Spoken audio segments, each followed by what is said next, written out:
Saya lihat wajah bapak-bapak dan ibu-ibu agak takut ya ini. Serius wajahnya. Tapi katanya kok Hani tadi ini yang memang mau betul-betul mau belajar. Dan Kopassus itu memang nggak terlalu banyak ya saudara kayak kita yang ada di ruangan ini ya. Oke, oh ini harusnya ada lagunya dulu ya? Enggak ya? Boleh deh kita dengerin dulu yang satu ini ya. Silakan lagunya dinaikkan. Ya. Oh tahu udah selesai. Padahal saya mau menikmati saudara. Oke, boleh ditampilkan PowerPoint-nya?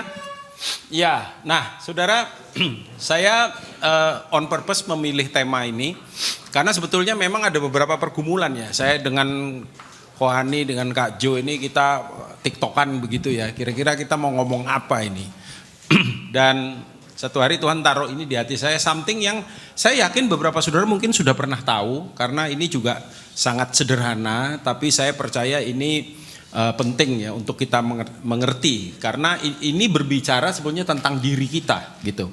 Jadi konsep daripada teologi kerajaan itu mengajarkan kita, saya percaya citra diri yang sehat. Sehat itu maksudnya kita nggak rendah diri, tapi kita juga nggak terlalu over pede, berlebihan, ya itu yang sehat. Nah, saudara, Allah ketika menaruh manusia di Taman Eden, maka sebetulnya Tuhan itu sedang membuat manusia itu untuk menjadi namanya pencipta budaya.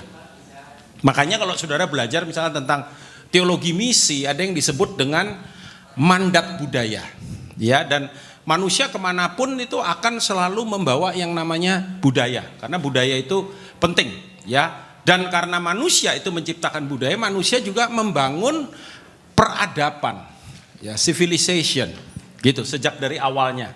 Kalau kita lihat dalam kitab Kejadian, misalkan pasal 1 ayat 26 sampai dengan 28. Anyway begini saudara, yang saya bagikan kepada saudara ini very basic sebetulnya. Nanti anggap saya kelas SD, Pak Hani SMP, Pak Jonathan SMA dan perguruan tinggi. Ya memang ditaruh di bagian akhir, kita kasih dia yang paling sulit memang. Enak kalau di depan salah bisa dibenerin ya saudara ya. Nah jadi kita diciptakan segambar dan serupa, lalu dikasih kuasa, kemampuan, serta diberkati. Jadi kata barak, kata diberkati itu kan ada dalam Kejadian saudara. Sejak dari awal memang Tuhan pengen memberkati kita. Hanya beberapa pembicara mungkin kemudian agak sedikit over ya, sehingga muncullah apa yang disebut dengan prosperity theology ya. Tapi sebetulnya Tuhan mau memberkati kita. Amin saudara. Ya, jadi jangan ada saudara di sini pun yang berkata saya tidak mau diberkati. Jangan, rugi kita. Ya, dan Tuhan kemudian juga memberikan kemampuan untuk multiply sebetulnya. Be fruitful and multiply. Ayatnya ini ya, berfirmanlah Allah, baiklah kita menjadikan manusia menurut gambar dan rupa kita. Tidak ada makhluk manapun di atas muka bumi ini yang segambar dan serupa dengan Tuhan selain daripada kita, saudara. Ya, supaya mereka, kalau ada kata supaya berarti itu adalah purpose-nya, tujuannya. Kenapa diciptakan segambar dan serupa? Supaya dikatakan mereka berkuasa. Berkuasa atas apa? Ikan-ikan di laut, burung-burung di udara, atas ternak, atas seluruh bumi, dan atas segala binatang melata yang merayap di bumi. Saya itu pernah mikir-mikir agak liar dikit gitu ya. Saya pikir-pikir dulu mungkin Adam dan Hawa itu mungkin bisa terbang loh saudara. Kan berkuasa atas burung-burung di udara. Bagaimana kalau dia tegur satu, nggak tahu burung apa, perkutut kayak apa kayak ya. Lalu burungnya bilang kalau berani kejar saya. Iya kan? Coba bayangkan. Kalau mungkin dia panggil ikan di mana di laut, jangan-jangan dia juga bisa jalan di dalam laut. Di Aquaman. Iya kan? Jadi semua imajinasi superhero yang dibayangkan hari ini yang kita nonton filmnya, apakah itu Marvel maupun DC Comics, itu merupakan sebuah simbol apa ya istilahnya, code daripada DNA kita yang tertanam di dalam diri kita, yang dikatakan begini, manusia pernah ada di dalam golden age, masa keemasan. Sebenarnya ini ketika Tuhan bilang kamu berkuasa, berkuasanya benar-benar berkuasa. Tuhan tuh nggak pernah ngomong berkuasa lalu cuman separuh aja berkuasanya, enggak, betul-betul berkuasa. Ini cuman pikiran liar aja, boleh kan saudara, imajinasi ya. Dan segala binatang melata yang merayap di bumi, maka Allah menciptakan manusia itu menurut gambarnya, menurut gambar Allah diciptakannya dia. Kita tahu tidak ada kelas ya di dalam Allah, laki-laki dan perempuan setara, cuman beda fungsi. Amin saudara. Itu nggak perlu didiskusikan lagi. Nah, coba lihat ayat 28. Allah langsung apa saudara? Memberkati mereka. Kita tahu dong kata memberkati itu barak, itu artinya sebuah blessing yang diproklaim ya. Dan kalau Allah yang proklaim maka itu harus terjadi. Gitu. Lalu Allah berfirman kepada mereka, diberi kemudian sebuah potensi. Untuk apa? Be fruitful and multiply.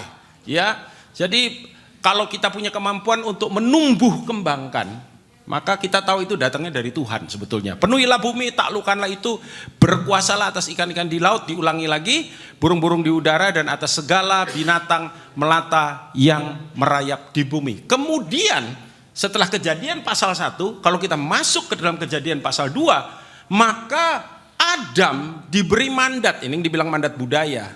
Diberi mandat untuk apa? Untuk cultivating the earth, menumbuh kembangkan bumi. Proyek pertama namanya Eden. Ya, Eden. Jadi Tuhan taruh di taman dulu, dan kemarin kalau saudara ikut plenary pertama, Pak Arifin menunjukkan the greater Israel. Ya, Israel ketika ada di dalam pemerintahan Daud dan Salomo, ya, diperkirakan Eden di situ, bukan di Irak, ya saudara ya. Dan Tuhan suruh dia untuk apa? Menumbuh kembangkan bumi. Ketika ditaruh di Eden, Tuhan bilang begini, Tuhan Allah mengambil manusia itu dan menempatkannya dalam taman Eden untuk apa? Mengusahakan, dan itu kan kalau nggak salah satu terjemahan bahasa Inggris bilang cultivate this garden. Tuhan bilang gitu. Cultivate this garden. Dan kita tahu dari ayat firman Tuhan bahwa ketika Tuhan menciptakan Adam, bumi, lalu kemudian Eden, ya, Tuhan bilang ini sangat baik. Betul nggak saudara? Ya kan? Nah, kata cultivate itu sebenarnya bunyinya begini. Memang taman ini udah baik, Adam. Tapi saya kasih kamu mandat. Ini yang ngeri ya saudara. Dibilang begini, buat taman ini jadi lebih baik. Wow, bikin jadi lebih baik.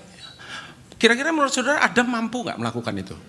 Mampu, kalau dia percaya kepada firman. Simple saudara. Makanya saudara dengar semua kesaksian, semua pengajaran, semua khotbah, mulai dari kemarin sampai session terakhir tadi, semua itu sebenarnya simple. Intinya adalah kalau kita percaya kepada firman. Even saya pernah bikin statement ini, kita harus lebih percaya kepada firman daripada fakta. Karena fakta nggak bisa rubah firman, firman bisa merubah fakta. Amin saudara.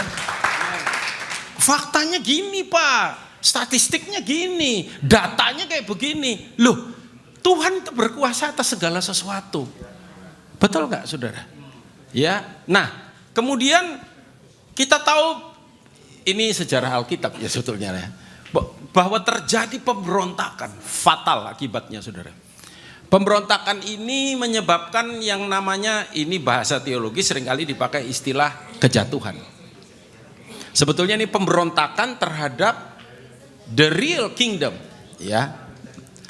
Jadi ini di depan masih banyak yang kosong, silahkan diisi, boleh, nggak apa-apa di depan. Kalau mau di sini juga boleh, ini juga kosong. Iya. Ya, iya. Itu di sebelah Kajo, ya. Kalau mau selfie masih bisa, ya. Jangan takut, ya. Mau selfie boleh. Anyway, saudara. Iya, ada doa baru, selfie lama sabaktani gitu. Anyway, saingan mene-mene tekel ufarsin tadi itu. Nah, saudara, kejatuhan. Iya, salah satu ciri GBI Rock ini adalah suka bercanda. Satu kali kami ada di Bali, waktu itu zaman-zaman kita masih ambil kelas ya saudara ya. Ya ini mumpung masih atur-atur kursi, jadi saya ya satu dulu. Jadi kita pas lagi di TV itu ada acara ludruk, tau ludruk nggak saudara? Ya kan? Jadi Pak Roni, lalu waktu itu masih ada almarhum Pak Yohanes, lalu saya ada di situ, kita nonton ludruk itu sambil ketawa-ketawa di rumahnya Pak Arifin. Lalu Pak Arifin datang, dia berdiri, dia lihat, dia bilang kalian ini ya, kalau nggak dipilih Tuhan penuh Roh Kudus tuh, ya persis jadi kayak gitu itu loh. Sukanya bercanda-bercanda ya, terutama yang di depan-depan ini nih. Nah, anyway, ya. Nah, kejatuhan itu fatal, saudara. Kenapa? Karena kejatuhan itu merusak semuanya, semua elemen. Bahkan tanah pun mengeluarkan semak duri, betul nggak, saudara? Binatang-binatang memberontak. Bayangkan, saudara, jangan ngomong singa, macan, ular, binatang ganas itu. Nyamuk yang kecil itu aja berani gigit kita. Kan kurang ajar itu, betul nggak, saudara? Iya. Susah lagi diusirnya. Termasuk kita berontak juga dan merusak diri kita sendiri. Kemarin kan kita dengar, saudara, sapi jantan nggak pernah kejar sapi jantan meskipun itu musim kawin. Tapi manusia merusak dirinya sendiri. Betul. Ya. Nah, meskipun demikian, ini yang saya pengen sampaikan hari ini, saudara. Meskipun demikian, karena memang ada teologi yang percaya bahwa manusia itu mengalami kerusakan total depravity. Kita nggak setuju dengan hal itu. Karena manusia tidak rusak total. Ya, atas itu sebenarnya grace ya. Nah, saudara, semua kemampuan yang Tuhan tanam di dalam diri manusia itu tetap ada. Itu tetap ada. Bakat, kreativitas, akal budi, kemampuan-kemampuan yang luar biasa. Manusia ini hebat, saudara. Otak kita itu lebih dahsyat daripada sebuah superkomputer. Even hyperkomputer. Jadi kalau ada orang tadi, saudara lihat ya, robot IT ya. Saya masih tetap percaya bahwa manusia tidak semudah itu untuk kemudian ditaklukkan atau ditundukkan. Benar nggak, saudara? Saya pelayanan kapan itu di mana namanya di Belanda, ada satu dokter, anak orang Indonesia, dokter, dia ahli kulit.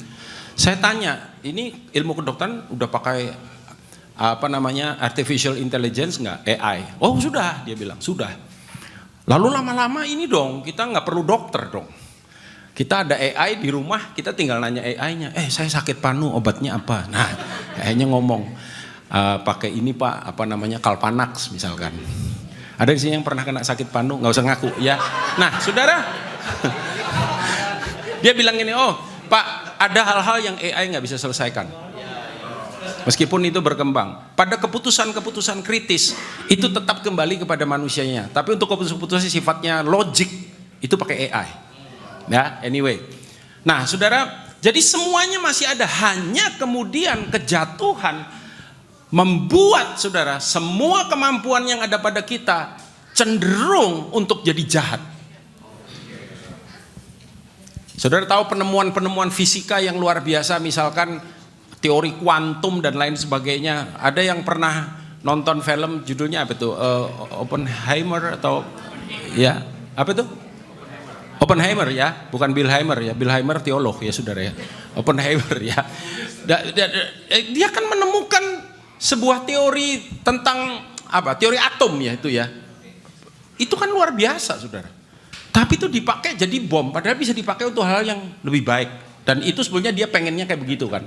Ya. Nah, saudara, sehingga kreativitas manusia itu mengalami kejatuhan. Dalam kitab Kejadian pasal 4 ayat 16 sampai dengan 22. Lihat ini, saudara. Manusia itu membangun kota. Kemampuannya ada. Bangun kota. Itu pertama kali kota dibangun. Ayat yang ke-20 menyediakan pekerjaan. Teknologi peternakan, pertanian, ya. Lalu ayat 21 mengenalkan musik, hiburan dan seni. Ini setelah kejatuhan. Lalu memulai bahkan industri pada waktu itu. Belum ada revolusi industri di Inggris, Prancis dan lain sebagainya. Sudah ada industri, pabrik alat perang untuk berburu dan lain sebagainya. Nah, saudara, hanya itu memang intensinya jahat. Tetapi meskipun demikian, dengar baik-baik, saudara, ini yang luar biasa. Allah tidak berniat sama sekali untuk menghancurkan semua kemampuan itu. Yang Tuhan lakukan apa? Penebusan. Katakan bersama saya penebusan. 1, 2, 3. Penebusan.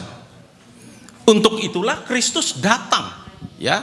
Dalam Kisah Para Rasul pasal 3 ayat 19 sampai 21 dikatakan, karena itu sadarlah dan bertobatlah supaya dosamu dihapuskan, agar Tuhan mendatangkan apa, saudara?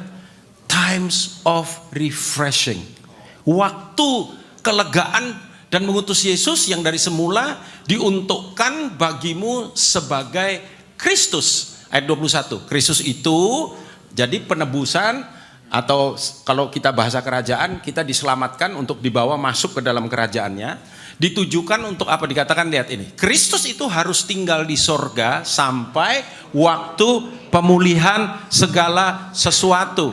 Seperti yang difirmankan Allah dengan perantara nabi-nabinya yang kudus di zaman dahulu. Maksudnya apa? Ketika kita mengalami pengalaman pribadi dengan Tuhan, maka Tuhan mau pakai hidup kita untuk jadi alatnya, apapun itu bunyinya, saudara. Kita ada di conference yang namanya Kingdom Invasion. Artinya apa? Tuhan mau pakai hidup kita untuk menginvasi kegelapan, untuk menghadirkan terang di situ. Memang terang tidak dibutuhkan di dalam terang. Garam juga tidak dibutuhkan di tengah-tengah garam, karena akan jadi pahit. Kalau terang ada di dalam terang, silau men, ya. Itu mengganggu ya saudara. Makanya kalau orang percaya keseringan kumpul, orang percaya, lama-lama silau kita. Maka kita berantem, ya. Tuhan itu selalu minta kita tuh spread out. Pergilah. Kita bikin flyer, datanglah. Hadirilah, alamilah. Ya, betul nggak? Iya kan? Kecuali yang datang tuh kegelapan, nggak apa-apa, saudara. Nah, saudara, penebusan itu mengubah manusia. Pak Arifin berapa hari ini akan banyak bicara soal awakening, ya, lalu kemudian outpouring, revival. Nah, saya percaya, kemarin saya discuss dengan beliau, perlu satu lagi, revival Tuhan kerjakan di tengah-tengah kita untuk membuat diri kita itu jadi transformer. Iya, Loren Cunningham, pendiri dari YWAM, Youth with a Mission. Dia bilang, kita nggak boleh stop sampai pada revival. Kita harus jadi change agent. Dan itulah yang ditulis di sepanjang sejarah gereja dan sejarah perjumpaan manusia dengan Tuhan. Penebusan juga otomatis, saudara, akan mengubah talenta, karunia, kreativitas manusia kembali kepada tujuan semula. Tujuannya apa? Mengembangkan satu budaya yang memuliakan Tuhan. Di mana seorang change agent hadir, maka tempat itu akan mengalami perubahan yang radikal. Pernah dibuat sebuah research, kalau nggak salah tuh majalah Time yang tulis, ya, bahwa dikatakan demikian, di mana Injil masuk di satu daerah yang misalkan mengalami masalah apapun, masalah kesehatan, masalah alam, masalah kelaparan. Saya tadi malam lihat video-video yang disaksikan oleh Pak Wahyu, ya, lalu kemudian saudara-saudara kita yang lain. Waduh, saya bangga banget, saudara.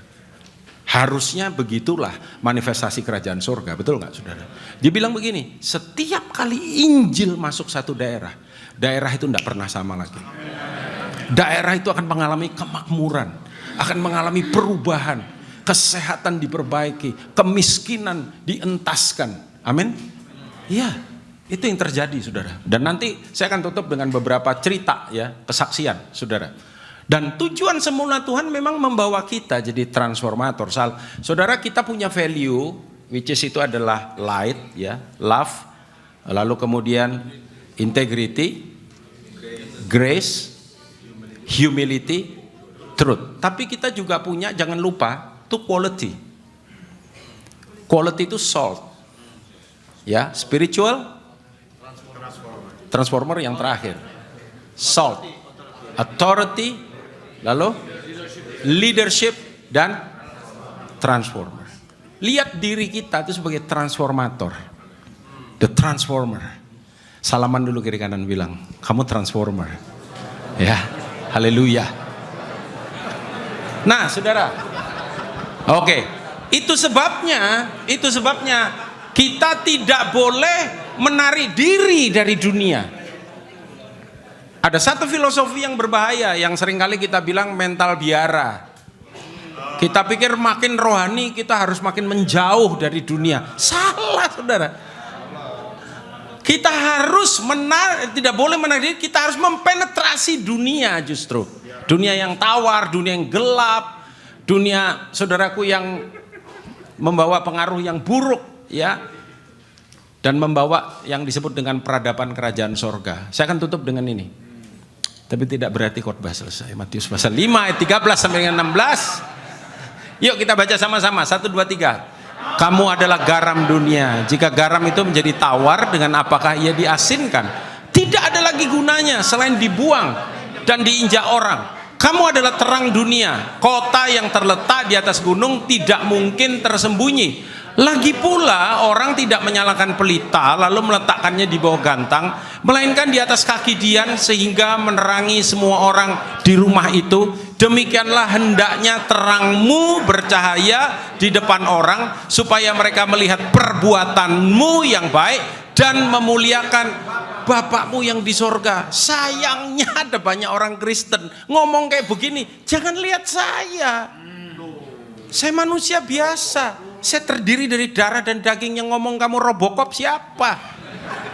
Lihat Tuhan. Orang Surabaya bilang karepmu dewek ae. Suruh orang lihat Tuhan lah. Kamu pernah lihat Tuhan enggak? Justru terangmu, perbuatanmu. Betul enggak saudara? Itu yang Tuhan mau kita lakukan di dalam kehidupan kita. Ada janji luar biasa, Efesus 2 ayat 10. Karena kita ini bukan buatan Cina, buatan Allah. Amin saudara. Karena kita ini buatan Allah, diciptakan dalam Kristus Yesus untuk melakukan pekerjaan baik yang dipersiapkan Allah sebelumnya. Ia mau supaya kita hidup di dalamnya. Jelas, Yusuf, Musa, Daniel, sebut siapa aja, para rasul dalam Alkitab, semuanya mereka adalah transformer. Para bapak-bapak gereja itu adalah transformer di dunia gereja mula-mula abad pertengahan. Saudara, para misionaris, revivalist, pastor, negarawan dan sebagainya adalah para transformator. Lihat Yusuf, lihat Daniel, rubah Babylon, Yusuf rubah Mesir dan lain sebagainya. Dan saudaraku, ini contoh aja, Agustinus. Siapa yang pernah tahu tuh? Saya juga nggak tahu karena dia udah mati ya, udah lama saudara. Tapi kecuali Agustinus tetangga kita ya. Agustinus menentang yang disebut dengan pengaruh Platoisme bagi kita. Saudara, Plato tuh filosofinya simple. Ada dunia fisik, ada dunia non fisik. Dunia non fisik ini jauh lebih tinggi, jauh lebih baik daripada dunia fisik. Ya, dan itu mempengaruhi gereja. Ya, susah ngomongnya ya, kurang enak ini. Sampai hari ini. Ya, sampai hari ini. Ya. Makanya ada biara. Karena kalau mau rohani, kalau mau bagus, harus menyingkirkan diri dari yang jasmani. Ya kan, dulu awal-awal aliran karismatik kita juga gitu, Anda boleh nonton. Nah, termasuk saya belasan tahun nggak nonton. Untung kemudian saya ngerti, wah ini Plato ini. Iya, waktu itu belum ditebus. Iya. Nonton boleh nggak, saudara? Boleh. Iya, yang penting nontonnya itu nonton apa, itu kan? Iya, saya bilang sama teman saya, loh kok bapak kok ada? Pernah satu kali saya ngantri beli karcis, ada jemaatnya bingung, dia lihat saya bingung. Loh Pak Daniel, dia bingung kayak, loh tenang aja, saya bilang nggak apa-apa. Iya kan? Yang penting kan yang kita tonton ini bener, betul nggak? Daripada kamu nggak nonton tapi langganan VCD, sama aja, bajakan lagi. Udah gitu bajakan lagi, tanpa berdosa, mendukung pembajakan.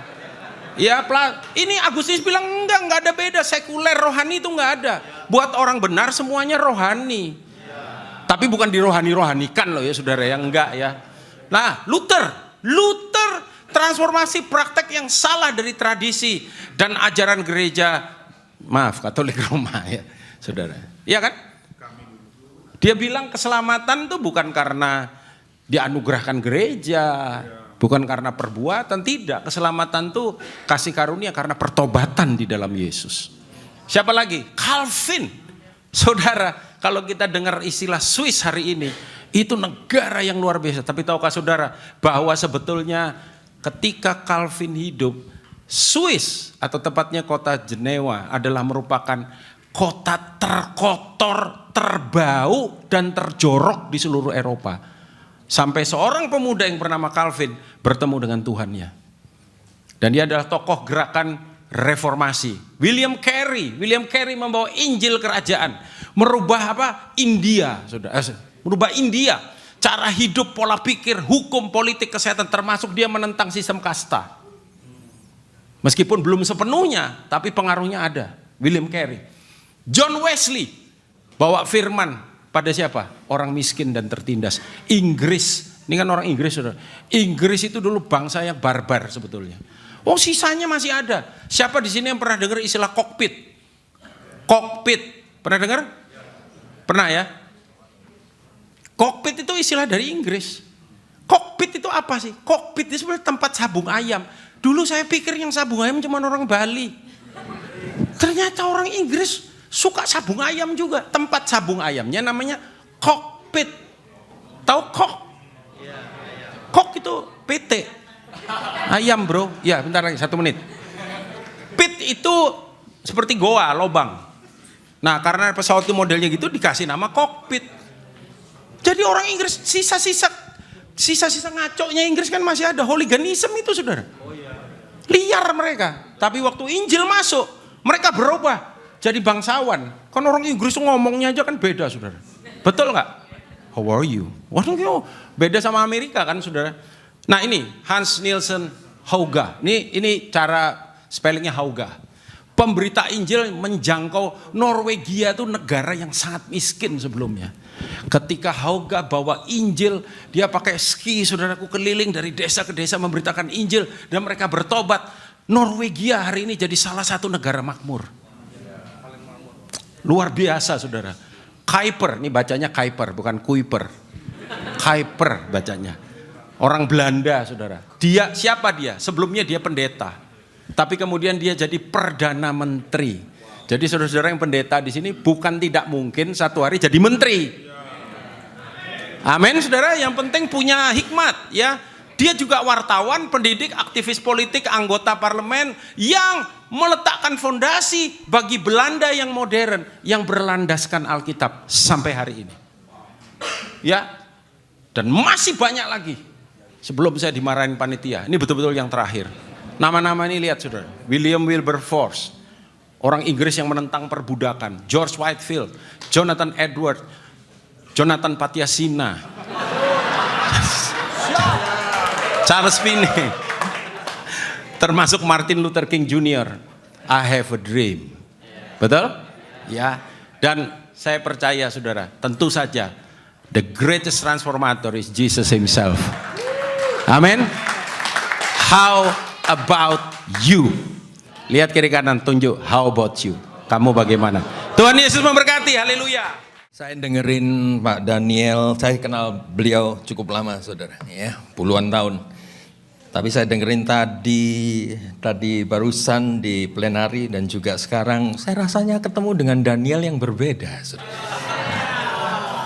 Ya, gitu ya. Suka guyon sekarang, saudara.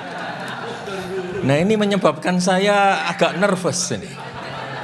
Saya ini orangnya serius saudara ya. Jadi apa yang saudara terima hari ini saya singkat 25 menit. Dan biarlah itu menjadi jawaban daripada tantangan Pastor Daniel tadi. How about you? Ya, kita selalu mendengarkan istilah ini. Tidak asing bagi kita. Yaitu royal priesthood. Ya, ataupun kingdom of priest, imamat rajani ataupun kerajaan imam. Nah saya ingin berikan kepada saudara satu ayat yaitu Keluaran 19. Oh sudah di belakang saya. Ayat yang keempat sampai 6 dikatakan begini. Kamu sendiri telah melihat apa yang kulakukan kepada orang Mesir dan bagaimana aku telah mendukung kamu di atas sayap Raja Wali dan membawa kamu kepadaku. Jadi sekarang jika kamu sungguh-sungguh mendengarkan firman-Ku dan berpegang pada perjanjian-Ku, maka kamu akan menjadi harta kesayangan-Ku sendiri dari antara segala bangsa, sebab Akulah yang mempunyai seluruh bumi. Kamu akan menjadi bagiku kerajaan imam dan bangsa yang kudus. Inilah semuanya firman yang harus kau katakan kepada orang Israel. Jadi firman ini khususnya untuk orang Israel pada waktu pembuangan, ya istilah bukan pada waktu pembuangan, pada waktu dikeluarkan dari tanah Mesir.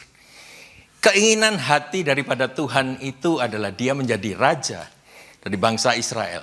Dan bangsa Israel akan berubah menjadi bangsa yang kudus. Dan semuanya adalah menjadi imam-imam bagi Allah sendiri. Nah ini penting untuk saudara perhatikan. Kadang-kadang zaman sekarang ini banyak masalah mengenai persepuluhan dan lain sebagainya. Kemudian dikatakan bahwa itu khusus untuk bangsa Israel yang lama. Orang Yahudi sekarang tidak bayar persepuluhan dan lain sebagainya. Loh saudara, secara literal kalau saudara baca dari Keluaran 19:4-6 itu memang khusus untuk diberikan kepada bangsa Israel. Ya, khusus ya ayat itu. Nah, saudara harus tahu juga pada waktu bangsa Israel dikeluarkan, saudara lihat sejarah bangsa Israel, maka ada beberapa yang Tuhan pakai ya, contohnya sebagai pemegang kuasa. Misalnya era Abraham, Ishak dan Yakub itu era patriark. Ya. Era patriark itu adalah ayah yang memegang kuasa.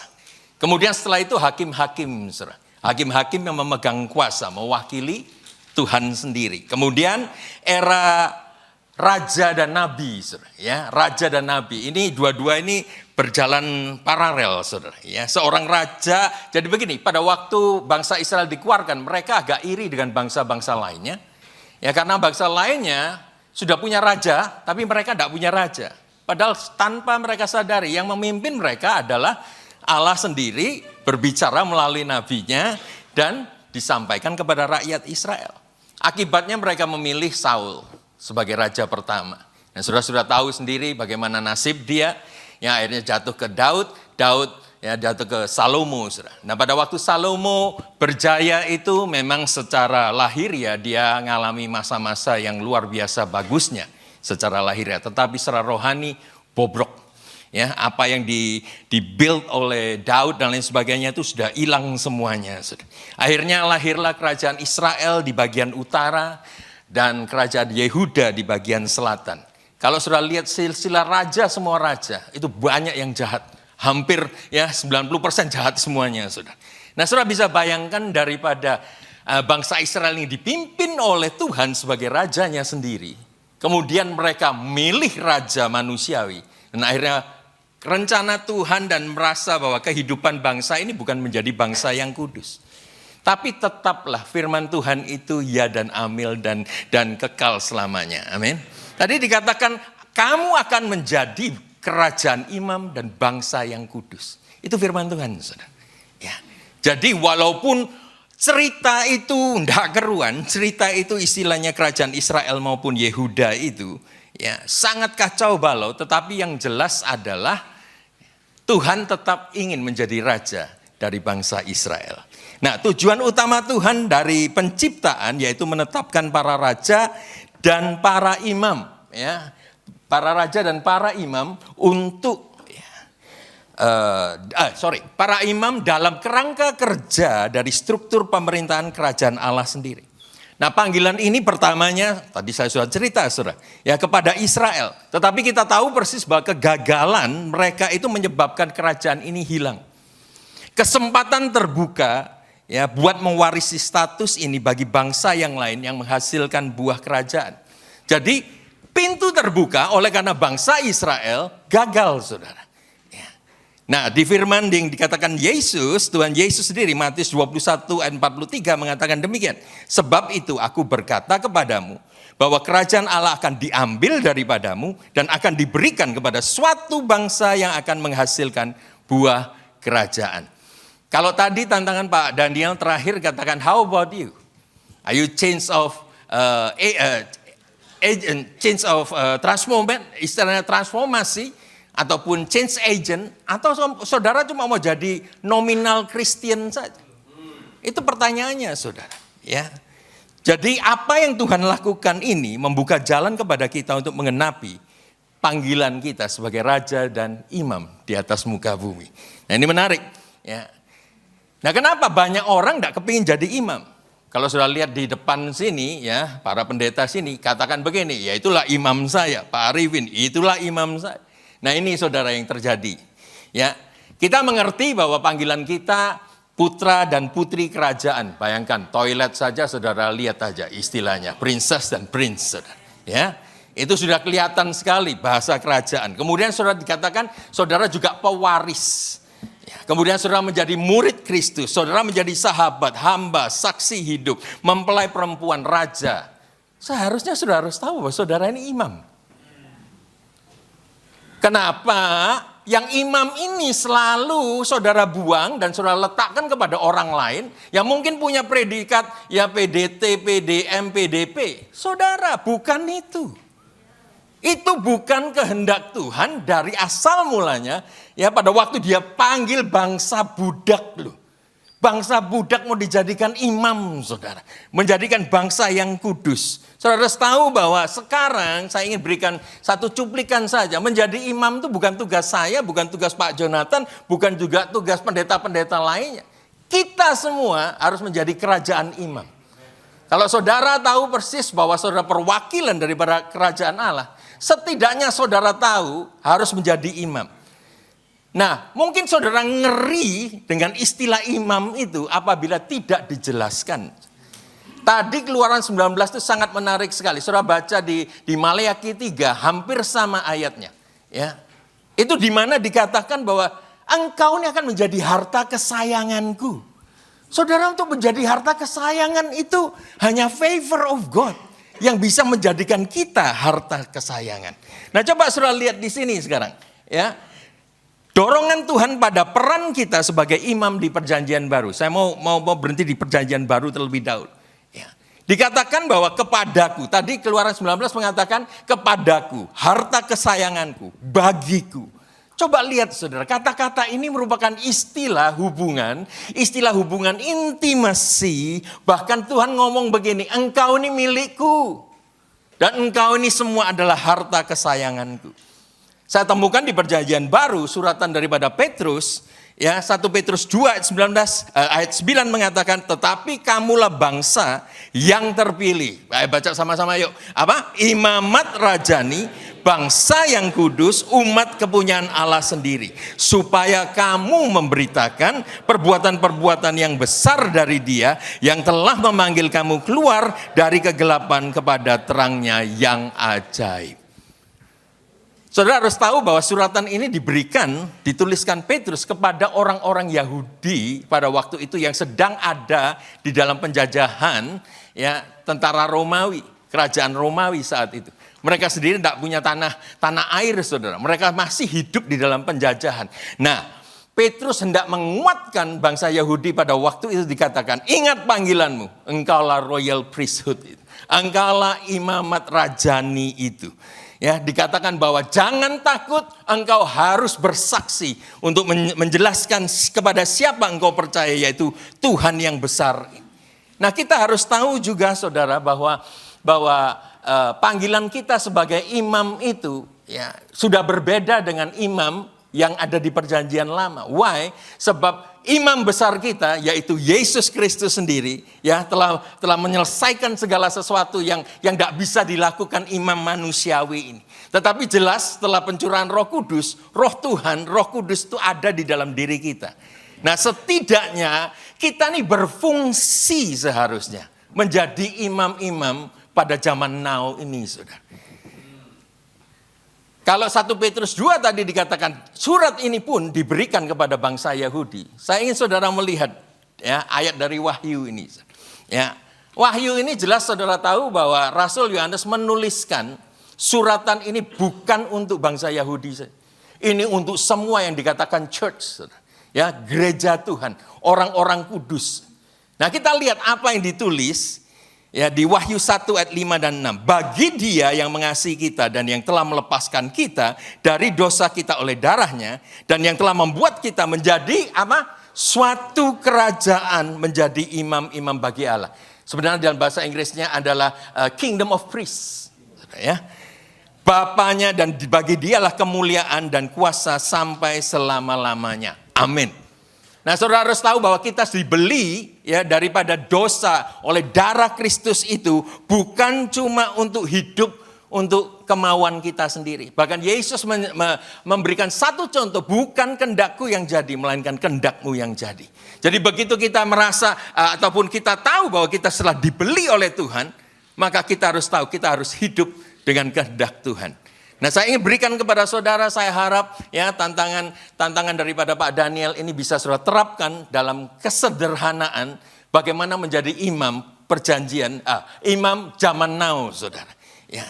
Saya teruskan Wahyu 5 terlebih dahulu, dikatakan begini, dan mereka menyanyikan suatu nyanyian baru, katanya, engkau layak menerima gulungan kitab itu, membuka meterai-meterainya, karena engkau telah disembelih dan dengan darahmu engkau telah membeli bagi Allah tiap-tiap suku, bahasa, dan kaum dan bangsa, dan engkau telah membuat mereka menjadi suatu kerajaan dan menjadi imam-imam bagi Allah kita, dan mereka akan memerintah sebagai raja di bumi.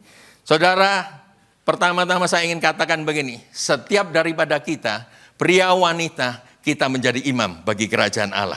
Amin. Jelas ayat ini dari mulai kitab Kejadian, Keluaran sampai Wahyu, firman-Nya tidak pernah berubah. Engkau menjadi imam. Nah, khususnya untuk para bapak di sini, saudara dengar sekali ya bahwa iblis itu menyerang keluarga, saudara harus jadi imam. Itu sebetulnya setiap suami, setiap bapak di sini, setiap suami dan setiap bapak harus merasa, ya ini tantanganku di akhir zaman. Aku harus berdoa untuk keluargaku, ya untuk komunitasku. Karena kita tidak berperang melawan darah dan daging, saudara. Nah, kita lihat sekarang, ya bagaimana caranya kita berfungsi di akhir zaman ini sebagai imam. Ya. Nah, di ayat yang Ibrani 2, 17-18 mengatakan demikian. Itulah sebabnya, maka dalam segala hal, ia harus disamakan dengan saudara-saudaranya, supaya ia menjadi imam besar yang menaruh belas kasihan, dan yang setia kepada Allah untuk mendamaikan seluruh bangsa, dosa seluruh bangsa. Sebab oleh karena ia sendiri telah menderita karena pencobaan, maka ia dapat menolong mereka yang dicobai. Ini kita diberikan satu gambaran, pada waktu Yesus ada di atas muka bumi, dia menjadi imam, ya imam besar itu, saudara. Nah, bagaimana caranya Yesus itu untuk melakukan berfungsi sebagai imam, ya istilahnya untuk mengangkat, menebus orang-orang yang kita ini yang tidak mampu apa-apa, yang masih terikat dengan dosa. Nah, Amplified Bible sangat bagus sekali, dia menerjemahkan begini, saudara. He will be able to run to the cry. Saudara, untuk mengerti perasaan itu dikatakan dalam bahasa Amplified Bible, he is able to run to the cry. Jadi kalau ada orang susah, Tuhan itu ada di sana, saudara. Dan dia mampu untuk menghibur orang yang susah. Nah, untuk kemampuan ini dibutuhkan otentisitas, saudara. Kita harus otentik. Kita tidak bisa pakai topeng kita. Dan jelas sekali kalau kita ngomong otentik, kita harus sehat pertama, jasmani, ya juga jiwa dan rohani. Atau kebaliklah, yang pertama rohaninya harus sehat terlebih dahulu, baru mempengaruhi jiwamu. Ya, jiwa sehat, ya jelas tubuh akan menjadi lebih sehat lagi. Itu jelas, saudara.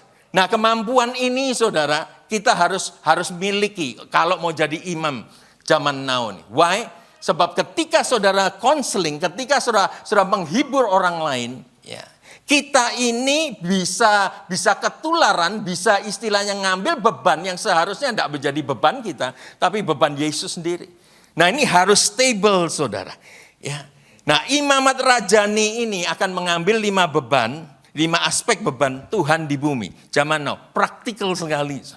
Kalau saudara bisa lakukan 5 hal ini, saya percaya. Ya, saya percaya saudara adalah imamat rajani. Yang pertama adalah absorb human failure.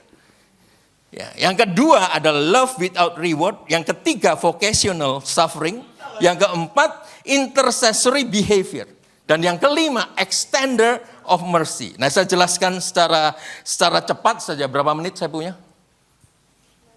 62. Oke, udah forget about time. Ya, yang pertama, absorb human failure itu menyerap kegagalan manusia. Saudara, bagaimana kita bisa menyerap kegagalan manusia kalau kita tidak punya kasih karunia? Tetangga saya itu adalah dokter, saudara. Ya, dokter. Kita tidak milih bahwa kita punya tetangga dokter, tetapi setelah berapa tahun saya tinggal di daerah rumah saya, mereka masuk, ya mereka beli rumah itu dan masuk. Nah, saya perhatikan, saudara, suami istri dokter, tidak ada sukacita, saudara, dalam mukanya. Why? Setiap hari lihat masalah, setiap hari lihat penyakit, saudara. Ya. Nah, saudara harus tahu bahwa kadang-kadang saudara, ya kalau boleh saya katakan, kita sebagai imam dalam zaman now ini, sudah berbenturan, itu harus bisa menyerap kegagalan manusia tanpa kita harus terpengaruhi dengan permasalahan itu. Kasih karunia adalah kasih Allah yang mampu menyerap kegagalan, pelanggaran, bahkan pemberontakan manusia. Kalau tidak ada kasih karunia, kita sudah lama binasa, saudara. Kita sudah lama binasa. Tetapi oleh karena Tuhan penuh kasih karunia, Dia menyerap kegagalan kita. Nah, yang saya lihat begini, saudara, kenyataannya adalah begini. Kalau kita rohani, kita merasa diri lebih lumayan lah, istilahnya lebih tahu Tuhan, lebih dekat surga dan lain sebagainya. Biasanya kita menghina orang, saudara. Kalau ada orang datang begitu, aduh ini kok kurang ya, karena saudara tidak kepingin tetap sopan di hadapan dia, saudara katakan, ayo doa lagi. Padahal saudara jengkel sekali, ini bolak-balik datang aja. Ya. Kadang-kadang kita menghina, kadang-kadang kita suka menghakimi. No. Lihat Tuhan, saudara. Modelnya adalah Tuhan Yesus sendiri. Ya, Tuhan Yesus sendiri. Dia tidak menghukum kita, bahkan setiap kali kita gagal, saudara. Tidak ada orang tahu, tapi Tuhan tahu kegagalan kita. Pada waktu kita nak minta kemurahannya, Dia extend. Dia berikan kasih karunia lagi. Ya, Tuhan menyerap kegagalan kita, kemudian kita lakukan perihal yang sama kepada orang lain. Justru kekakuan kita itulah yang menghalangi kita menjadi pelayan seperti imam di hadapan Tuhan. Nah, kita hanya bisa menyerap kegagalan manusia apabila identitas dan rasa aman ada di dalam Bapa. Kita tahu persis bahwa Tuhan akan tolong orang ini. Kita secure, kita tahu doa kita dijawab. Amin. Ya. Kalau kita tidak melekat kepada sumber itu, mustahil lah kita bisa berhasil untuk menjadi imam zaman now. Kita harus tetap melekat, sebab Yohanes 15 katakan, di luar aku engkau tidak bisa melakukan apa-apa. Kita melekat, saudara, supaya kita ini tetap sehat dalam jiwa, tubuh, dan roh. Yang kedua adalah ini, saudara. Yang kedua adalah love without reward. Ya, kemarin saya dengar di rapat para leader, saudara. Ya, kita selalu mengharapkan upah juga ya dari apa yang kita layani, kita berikan. Tetapi upah itu kita berharap kepada Tuhan, bukan kepada siapa yang kita layani. Nah, ini kalau begitu kita ini bisa pilih-pilih, saudara. Ya, istilahnya kalau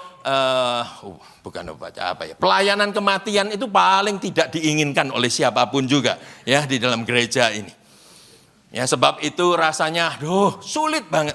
Tetapi saudaraku yang kasih, kita tidak bisa milih-milih pelayanan. Imam zaman now ini, saudara, dikatakan bahwa kita harus tetap mengasihi walaupun tanpa upah. Kadang-kadang kita harus sacrifice, kita yang berkorban. Matius 5 katakan begini, apabila kamu mengasihi orang yang mengasihi kamu, apa upahmu? Gampang, saudara, kalau kita mengasihi orang yang mengasihi kita. Itu barter, saudara, bukan kasih. Itu transaksi istilahnya. Ya. Nah, motivasi kita sebagai imamat rajani adalah bagi kemuliaan Tuhan dan pelebaran kerajaannya. Kita lihat orang Samaria yang baik hati. Orang Lewi pun lewat. Ya, orang Farisi pun lewat. Tetapi yang jelas adalah pada waktu orang Samaria itu melayani orang yang terluka. Bahkan kalau modernnya dia tinggalkan kredit card untuk menolong orang ini apapun juga. Undang orang yang tidak bisa mengundang saudara balik. Tolong mereka. Ya, tanpa mengharapkan apa yang mereka bisa berikan kepada kita. Nah, dalam bahasa The Message-nya ini bagus sekali, saudara. Dikatakan begini. Ya, when you help someone out, don't think about how it looks. Just do it. Saudara, logo Nike, just do it. Kalau mau nolong orang itu just do it. Langsung lakukan, jangan dulu aku berdoa terlebih dahulu ya. Aku berpuasa terlebih dahulu. Kuno, saudara. Ini kita harus just do it. Ya. Terjemahan bahasa bebas saya adalah begini. Jikalau mau tolong orang, jangan menunggu tanda-tanda. Ya, lakukan segera dan secara diam-diam tanpa hingar-bingar. Itulah cara Tuhan yang memenuhi engkau dengan kasih-Nya, bekerja di balik layar menolong engkau. Mother Teresa, di daerah kumuh di India, anak kusta yang dilempar, dibuang, dia angkat, dia peluk, tanpa ketakutan untuk tertular penyakit itu. Luar biasa, saudara. Yang ketiga adalah vocational suffering, panggilan untuk menderita. Ada penderitaan yang disebabkan bukan karena dosa atau kesalahan. Nah, penderitaan ini yang datang oleh karena Anda menjadi milik kesayangan Tuhan. Justru Anda menjadi milik kesayangan Tuhan. Saudara menderita untuk itu. Tapi saudara tidak akan menderita istilahnya broken hearted dan segala macam. Sampai saudara babak belur dan lain. No. Tapi Tuhan akan tetap bekerja di sana. Justru di sanalah saudara akan melihat wajah kekasih saudara. Saudara melihat pelukan kasih Dia. Nah, ini vocational suffering. Saudara menjadi imam, saudara harus siap untuk menderita, saudara. Siap untuk menderita. Berita ini tidak populer, tapi siap untuk menderita, saudara. Ya. Bahkan kalau saudara lihat sejarah gereja, saudara, tidak ada satu pun daripada orang-orang percaya itu yang tidak ketakutan untuk mempertahankan nyawanya. Semua diberikan untuk untuk iman Kristen itu, saudara. Hanya dalam Kristus saja penderitaan bisa dirubah menjadi alat penyempurna karakter Kristus dan dalam kita. Dan DNA kita akan semakin serupa seperti Kristus. Amin. Saya akan teruskan. Ada 2 lagi dan selesailah. Ya. Dikatakan begini, yang memiliki perilaku yang bersyafaat. Saudara tahu doa syafaat? Doa syafaat itu adalah doa yang saudara mohonkan kepada Tuhan untuk orang lain. Bukan diri sendiri saja. Nah, kalau sikap kita adalah begini, setiap kali kita datang, setiap kali kita berbenturan dengan apapun juga, langsung kita berdoa. Pernah enggak saudara ngalami demikian? Ketemu apa saja, ketemu orang yang sedang menangis di airport dan lain sebagainya, tiba-tiba hati saudara berdoa untuk orang itu. Kuatkan. Nah, itu adalah sikap ya intercessory behavior, saudara. Kita ini dipanggil untuk bersyafaat untuk keluarga kita, teman kita, komunitas kota kita, bahkan negara kita. Dan jelas sekali, ya kalau saudara berdoa syafaat sungguh-sungguh, itu akan merubah ya apapun juga yang istilahnya sudah nyata itu menjadi sesuatu yang mendatangkan kemuliaan bagi Tuhan. Tidak ada waktu, tapi saudara lihat bilangan 27 ayat 5. Ada satu kaum daripada kaum Israel ini yang namanya Selofehad hanya memiliki putri 5 putri. Nah, hukum Israel pada waktu itu warisan tidak diberikan kepada wanita. Ya, maaf, tidak tahu bagaimana, tapi itu hukumnya. Pada waktu itu 5 gadis ini memohon kepada Musa untuk bisa tanya Tuhan, tolong rubah ya hukum ini. Musa datang ke Tuhan bersyafaat. Tuhan ngomong loh sama Musa. Ya, rubah hukumnya, anak-anak perempuan ini dapatkan warisan. Coba lihat saudara. Saudara pikir enteng. Saudara pikir Tuhan tidak jawab doa saudara di airport tadi. Jawab saudara. Tuhan pasti jawab. Yang terakhir adalah extender of mercy. Ya, penyambung rahmat. Hendaklah kamu murah hati sama seperti Bapamu murah hati. Tugas seorang imam yang telah menerima rahmat daripada Tuhan harus melanjutkan kepada orang lain yang membutuhkan. Nah, kalau kita gagal dan menolak untuk memberikan rahmat menjadi satu permasalahan yang serius bagi Allah Bapa. Berkemurahan hati itu saudara kepada orang lain, itu akan menambah kemurahan hati Bapa kepada kita. Haleluya. Ya, Bapa lebih banyak berkemurahan hati kepada kita daripada ya menghukum kita. Jadi 5 tugasnya ya. Tidak tahu ini ada enggak? Oh, ini nanti aja. Ya, yaitu 5 absorb failure, meresap kegagalan, yang kedua kasih tanpa balasan, yang ketiga panggilan untuk menderita, yang keempat sikap yang bersyafaat, dan yang kelima penyambung rahmat. Sebetulnya saya taruh itu menjadi satu bahan bagi saudara untuk bisa melakukannya dalam yang terakhir ini. Oke, saya percaya ini yang terakhir. Ya, saya lompati aja. Nah, dikatakan begini saudara, ya. Saya akan baca 1 Petrus 4 ayat 10 dan 11, ya. Layanilah seorang, dengarkan ayat ini. Layanilah seorang akan yang lain sesuai dengan karunia yang telah diperoleh tiap-tiap orang sebagai pengurus yang baik dari kasih karunia Allah. Jika ada orang yang berbicara sebagai orang yang menyampaikan firman Allah, lakukan itu. Ya, jika ada yang melayani, baiklah ia melakukan dengan kekuatan yang dianugerahkan Allah supaya Allah dimuliakan dalam segala sesuatu karena Yesus Kristus. Ialah yang empunya kemuliaan, kuasa dan selama-lamanya. Diperoleh perkataan itu saudara. Dalam bahasa Grekanya adalah lambano. Lambano itu menerima sesuatu yang berharga, kemudian saudara peluk erat-erat sehingga sesuatu itu menjadi, saudara tahu persis itu menjadi bagian daripada hidup saudara. Panggilan kita adalah menjadi imam saudara di zaman now. Jangan pernah lupa dalam hal itu. segala kemuliaan bagi nama Yesus Kristus. Amin. Tuhan memberkati. Saya mau belaga duduk, tapi susah. Saya ingat di Australia dulu saya sudah berdiri, suruh bangkit. Tolong bangkit berdiri. Saya sudah berdiri, Pak. Oh, ya. Benar-benar. Ya, tapi begitulah.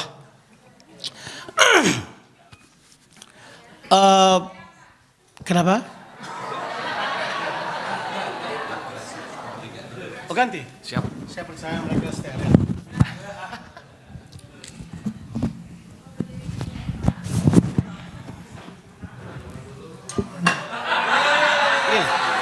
Ketinggian. Ya.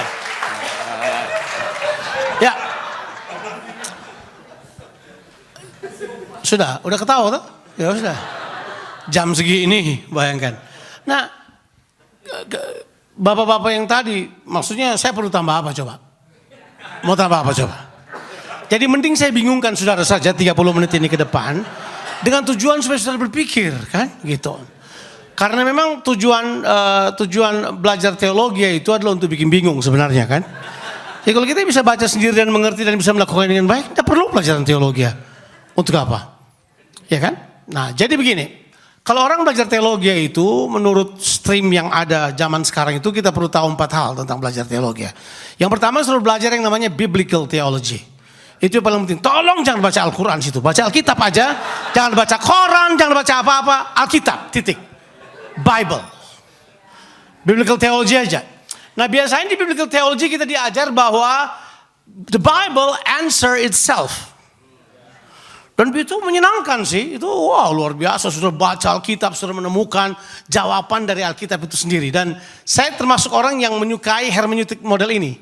The Bible answer itself. Itu adalah hal yang powerful.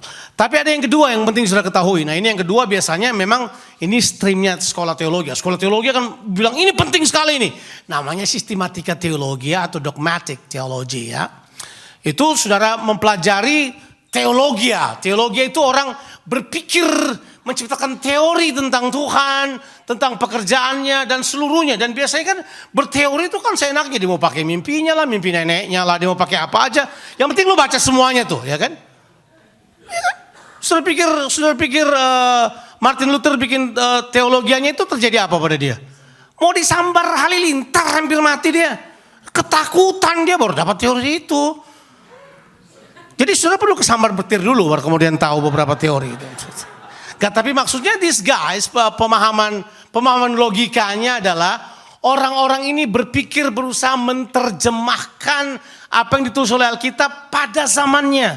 Terkurung pada budayanya, terkurung pada social politics zaman mereka. Mereka kemudian menulis hal-hal tersebut. Makanya kita dapat teologi gitu. Ya makanya kalau misalnya teologi 500 tahun dianggap benar banget ya gak harus. Ya gitu aja. Harus kenapa? Udah 500 tahun lalu kenapa harus dia perintah kita zaman ini? Sebab kemudian kita mengenalnya sebagai sistematik teologi dengan semua teorinya dan semuanya mereka mengembangkannya. Baru muncul yang namanya dogmatic theology, di mana di situ orang menemukan kebenaran-kebenaran yang Tuhan reveal pada zaman mereka yang mereka rayakan. Jadi mereka merayakannya. Jadi ada perayaan-perayaan dari dogmatika yang mereka temukan. Saudara paham apa yang saya maksudkan? Enggak ya? Ya udah gak apa-apa kalau gak paham. Saya gak perlu tambah apa-apa pada saudara. Jadi maksudnya ada dogmatika teologi itu misalnya saya kasih contoh. Mengapa saudara makan perjamuan kudus pakai hoste kecil sama anu kecil? Emang Yesus suruh, mari kita makan hoste kecil dan kemudian roti kecil. Barang siapa makan, kan gak ada begitu di Alkitab. Kitanya prakteknya kayak begitu karena ada teologi yang melatar belakanginya Pak. Itu dibuat oleh seorang yang bernama Thomas Aquinas. Ya udah cari tahu dia tahun berapa, kemudian tahu bahwa dia siapa, bagaimana. Kemudian sudah tahu kenapa dia buat teologi itu. Kemudian kita melakukannya. Teologi yang kita kenal sebagai Ekaristi. Padahal Ekaristi adalah ucapan syukur. Ekaristi means is actually giving thanks. Padahal Yesus suruh makan, yang Yesus makan itu roti benar. Ya kalau roti sekarang sudah mau pakai roti apa? Roti kenangan, roti serah pakai aja. Kan harusnya gak apa-apa kan. Tapi karena Thomas Aquinas bilang yang ini lebih kudus, kita percaya itu karena Ada teologi di belakangnya. Kalau tiba-tiba saudara harus makan roti pakai ubi goreng dan kemudian minumnya pakai kopi, salah? Ya terserah. Harus saudara putuskan. Tapi siapa yang berani buat itu? Kurang kudus. Tapi kan orang ada pada perkembangan pemikiran teologianya gitu kan. Nah, tapi yang untuk kingdom theology. Nah, ini untuk kingdom theology ini yang kita harus mahir sebenarnya. Supaya saudara bisa berani mundur ke belakang untuk menggali kembali pemahaman-pemahaman ini dalam sebuah spektrum yang paling luas. Spektrum itu adalah saudara berbicara tentang apa kita sebut sebagai historical theology. Nah, kita ini suka ngomong tanpa tahu sejarah. Itu masalahnya. Benar kan? Nah, kenapa saya bilang ini? Sebab tantangan bagi kingdom theology. Jadi apalah ini kayaknya ngeri kali nih apa nih? Kayak apa gitu, kayak ada sebuah judul film gitu kan. Tapi ya gak usah lah. Tapi buat kita tantangannya kita tuh begini. Kingdom theology yang padahal menurut saya dan teman-teman dan menurut movement kita, Pak Arifin mempercayai this is the core message of the Bible. Why? Karena Alkitab punya tema utama ini, Yesus datang untuk ini, khotbahnya Yesus ini, dia hidup untuk ini, dan dia bakal memerintah selama-lamanya sebagai raja. But that is not what we hear the Bible saying, atau the teachings of the Bible that we understand now teach us, kan? Betul gak sih? Bahwa sepertinya para ahli teologi yang ngajar pada kita semuanya tentang sesuatu yang mengatakan Yesus bukan raja, gitu aja. Bahwa tidak ada kerajaan Allah. Sampai ada orang yang selalu Pak Arifin pakai ini sebagai contoh. Ada orang yang belajar teologi, master teologi, gembala, dia berkata begini, saya tidak habis pikir masa Tuhan bisa jadi raja. Aku lebih suka dia jadi bapa. Karena bapa mengasihi, raja kan bengis. Lo bayangin, coba bayangin. Jadi itu masalah paradigm. Terbanyak kita punya masalah di kingdom theology. It's not about apa gitu. Tapi tentang paradigma kita yang telah dicekoki oleh agama. Jadi terbanyak kita mabok agama baca Alkitab. Gitu aja. Udah gak usah marah. Kita mabok agama di dalam berusaha menerjemahkannya. Nah, di kingdom history ini kemudian kita belajar, kita tarik ulang. Nah, saya menyarankan saudara membaca sebuah buku yang berjudul Forming Christian Paradigm. Di buku itu, Forming Christian Paradigm, dia mengutip beberapa kata. Saya penggemar T.S. Eliot. Kalau saudara suka membaca buku teologi dan filosof, bacalah T.S. Eliot. T.S. Eliot itu adalah seorang yang banyak membicarakan bagaimana posisi kita sebagai orang percaya dalam paradigma yang benar. Jadi dia tidak bicara cuma prakteknya, tapi dia berbicara tentang paradigmanya. Kalau saya bilang paradigma, saudara paham ya? Kalau saya mesti jelaskan paradigma, butuh waktu lagi. Tapi paradigma itu pola pikir yang menjadi kacamata kita. Kita memandang sesuatu dengan paradigma kita. Kalau paradigma kita salah, konyol seluruhnya, udah. Bahkan kalau paradigma kita salah, kita khotbah kebenaran tapi tujuannya salah aja. Dan itu mengerikan sekali. Nah, dalam Christian paradigmnya dia berkata begini. Kalau saudara membaca Alkitab, saya kan sudah bilang tadi biblical theology, dogmatic theology, systematic theology, historical, baru terakhir adalah practical theology. Perlu juga ada practical theology. Itu 4 hal itu kita perlu majoring sebenarnya untuk membuat kingdom theology become a real theology yang bisa diterima. Teman-teman berkata sampai hari ini Departemen Agama belum bisa terima kingdom theology sebagai bagian kurikulum yang perlu diajarkan di sekolah-sekolah tinggi. Jadi bayangkan perjuangannya kita. Nah sekarang, kalau kita sekarang masuk pada paradigmanya tentang apa sih yang menjadi pemikiran kalau kita baca Alkitab dari Kejadian sampai Wahyu. Kalau saudara membaca Kejadian sampai Wahyu, T.S. Eliot membaginya dalam 4 bagian besar. Simple sekali ini. 4 bagian besar itu yang pertama adalah, jadi kayaknya kita mesti ganti PowerPoint. Ya sudah, ganti aja PowerPoint-nya. Taruhlah sinar harapan di situ atau apa. So, kita lanjut terus. Taruh itu. Tapi nggak apa-apa lah. Kita lanjut. Ada 4 paradigmnya. Paradigm yang pertama adalah bahwa kalau kita baca Alkitab, yang pertama kita baca adalah penciptaan. When you learn about penciptaan, di situ sudah belajari hampir semua tentang tujuan-tujuan Alkitab ditulis, tujuan-tujuan mengapa manusia diciptakan, tujuan tentang segala sesuatu yang berhubungan dengan apa yang ada di bawah matahari ini. Itu jelas. Jadi penciptaan membahas tentang tujuannya. Mau tahu tujuan? Baca penciptaan. Ya kan? Enggak ya? Iya dong. Bukunya harusnya Alkitab. Setelah penciptaan ada fakta kedua yang sudah perlu tahu. Fakta yang kedua itu adalah kejatuhan. Bahwa manusia ini jatuh. Nah biasanya orang mendengarkan kami membahas tentang kingdom theology, mereka langsung berkata gini, oh this is not a God-centered gospel. This is itu kan anthropocentris. Ini berpusat kepada manusia. Saya berkata, agak kasar saya berkata, nenek moyang kita, daripada saya berkata nenek moyangmu, jadi nenek moyang kita itu zaman dahulu mengetahui bahwa manusia ini memang bobrok hancur, tapi tetap ditebus.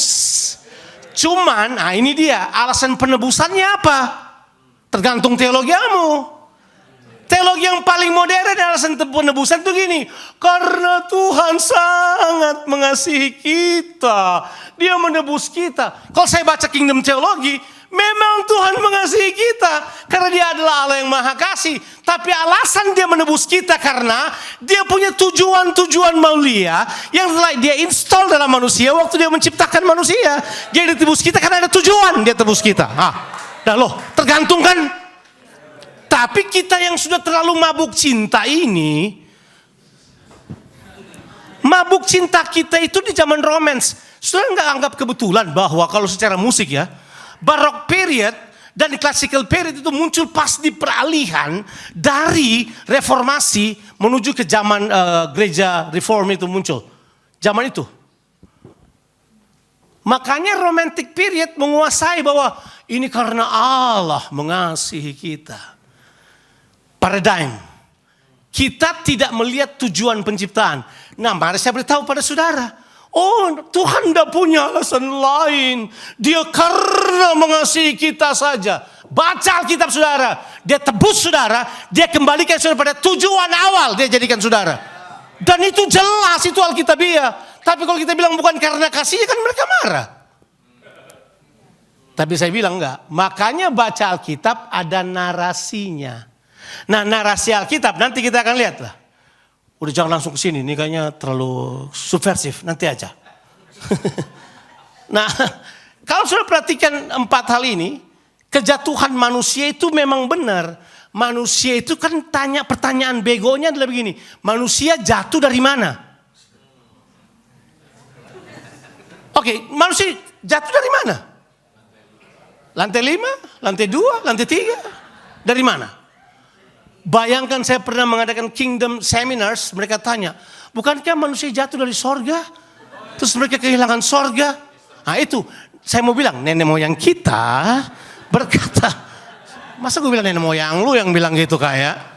Tapi kan harusnya logisnya berkata bahwa kita jatuh dari tujuan-tujuan Allah.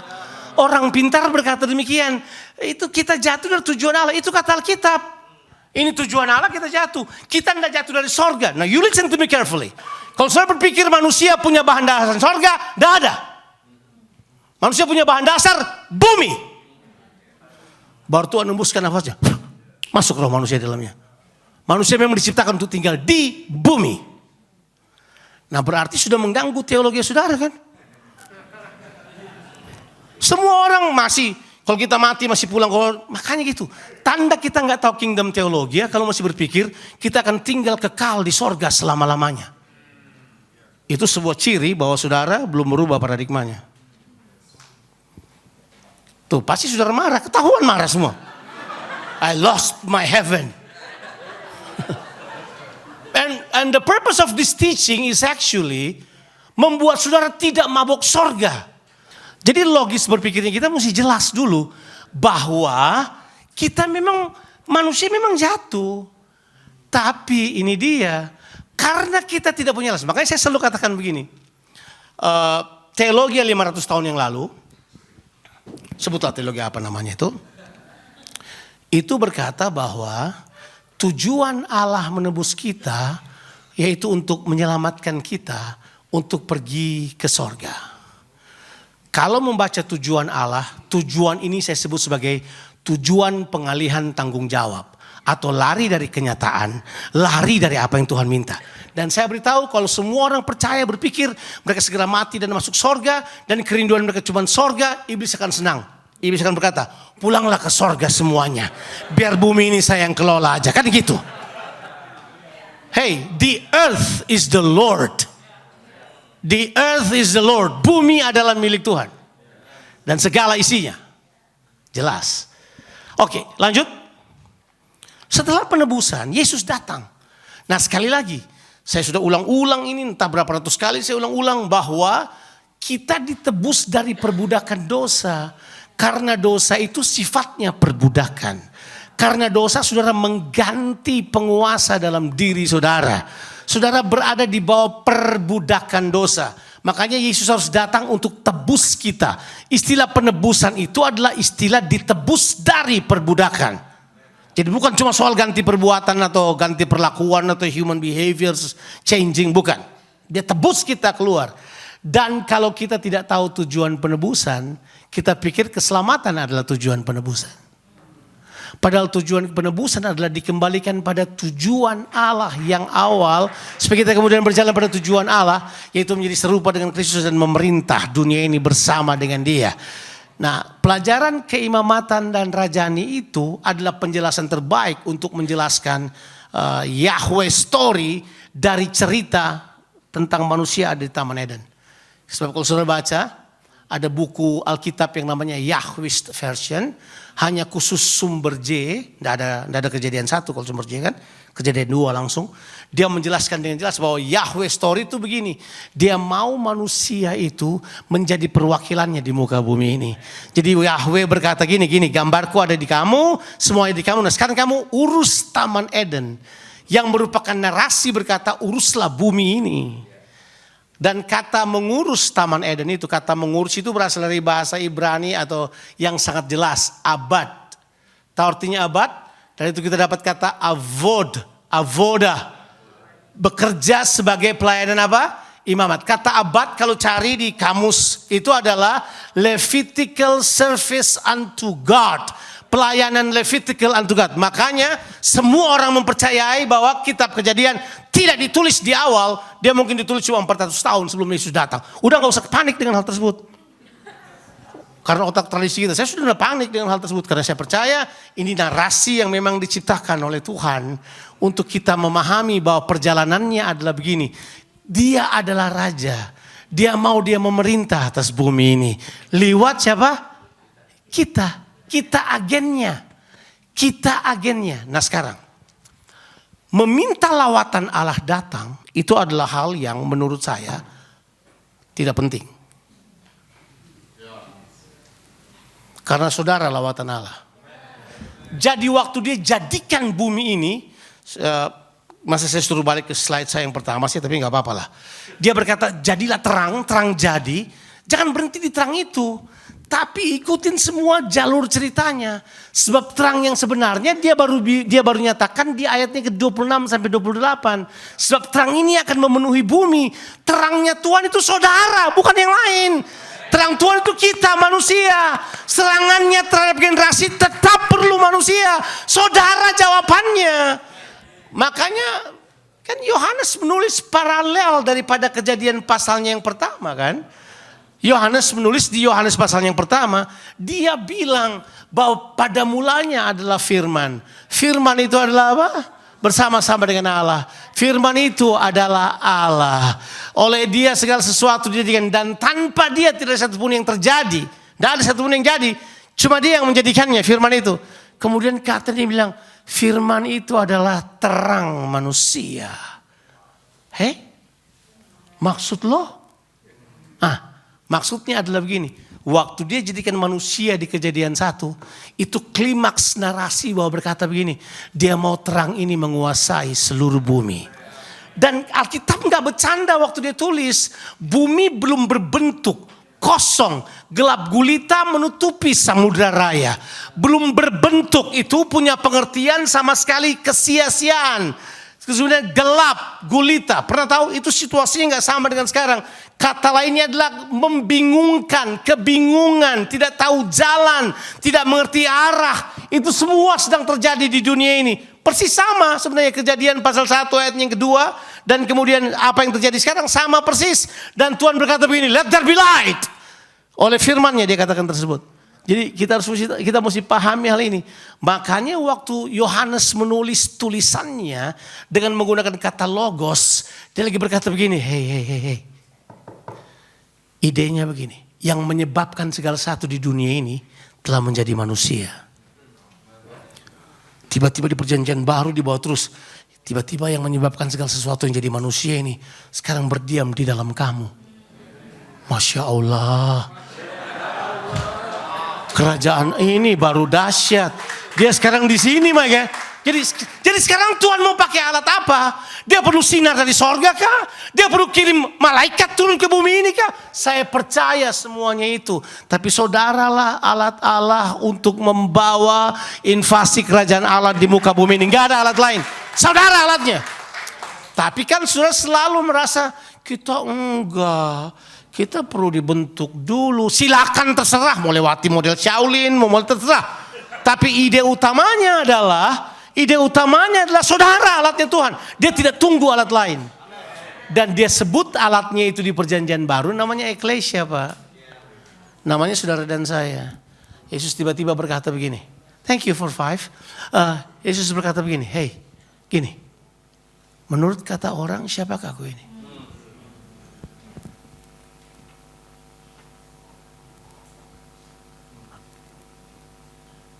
Sebenarnya dia bertanya begini. Menurut kata orang siapakah anak manusia itu? Kalau saya tanya anak manusia, saudara bilang siapa itu? Ya sayangnya yang saudara pikir Tuhan Yesus penebus kan? Saat kita membaca kata anak manusia, kita pikir itu Yesus penebus. Padahal kata anak manusia itu referring kepada Daniel 7. Anak manusia yang diberi kuasa yang kekal oleh pencipta langit dan bumi. Dan anak manusia ini punya umat. Punya orang-orang kudus.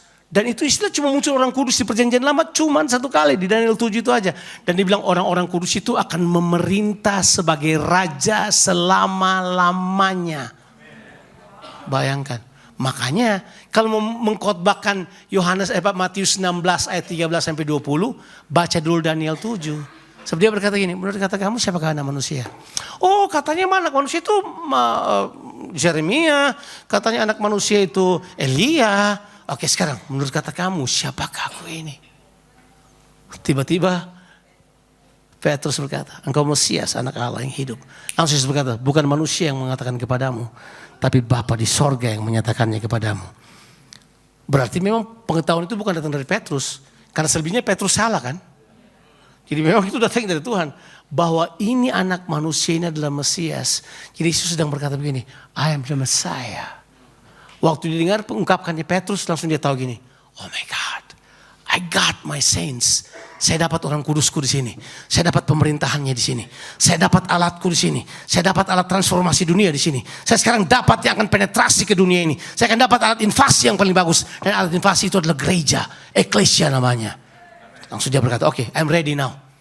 Kita pergi aja ke Yerusalem. Di Yerusalem dia berkata, aku akan ditangkap dan seterusnya.